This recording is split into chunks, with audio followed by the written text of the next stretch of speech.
Hello guys, আসসালামু আলাইকুম। সবাই কেমন আছেন? সবাই ভালো আছেন তো?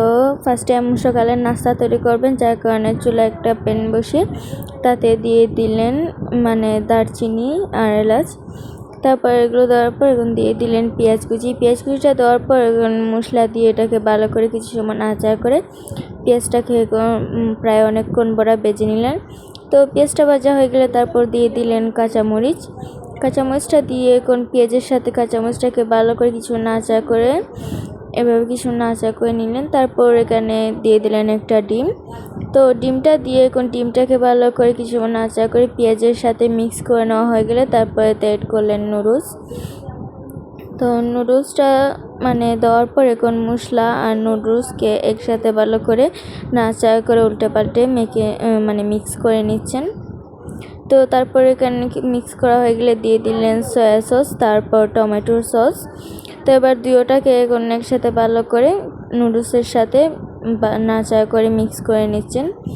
তো ইতিমধ্যে এগুলো কিন্তু নাড়াচাড়া করতে করতে মিক্স করা হয়ে গেছে, আর এর মধ্যে আমাদের নুডলস বানানোটাও ডান। তো এভাবে সকালে নাস্তা করে তারপর চুলায় একটা কড়াই বসিয়ে দিয়ে দিলেন। কড়াইটা বসে তাতে দিয়ে দিলেন পরিমাণ মতো তেলটা দিয়ে দিলেন তেজপাতা, দারচিনি, এলাচ, তারপর লং, গোলমরিচ, তারপর দিয়ে দিলেন রসুন বাটাটা দিয়ে নাড়াচাড়া করে তারপর দিয়ে দিলেন পেঁয়াজ কুচি।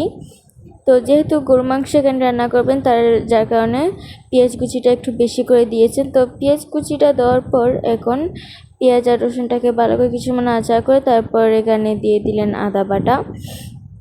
তো আদা বাটাটা দেওয়ার পর এখন আবার সব কিছু একসাথে ভালো করে এইভাবে কিছু নাড়াচাড়া করে তারপর এখানে অ্যাড করলেন মশলা। তো মশলাতে আছে পরিমাণ মতো লবণ, হলদের গুঁড়া, ধনিয়ার গুঁড়া আর মরিচের গুঁড়া।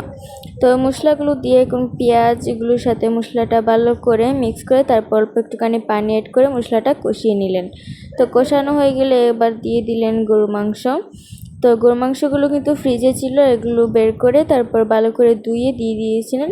তো এবার গরু মাংসগুলোকে মশলাতে দিয়ে দিলেন, দিয়ে এখন ভালো করে নাড়াচাড়া করে মশলার সাথে গরু মাংসটাকে মিক্স করে নিলেন। তো এইভাবে অনেকক্ষণ পর নাড়াচাড়া করে এটাকে নাড়াচাড়া করতে লাগলেন এটা হওয়ার জন্য। তো এইভাবে আরও কিছু সময় পর মিক্স করছেন। তো আজকে আমাদের ভিডিওটি আপনাদের কাছে কেমন লেগেছে অবশ্যই কিন্তু কমেন্টে বলবেন।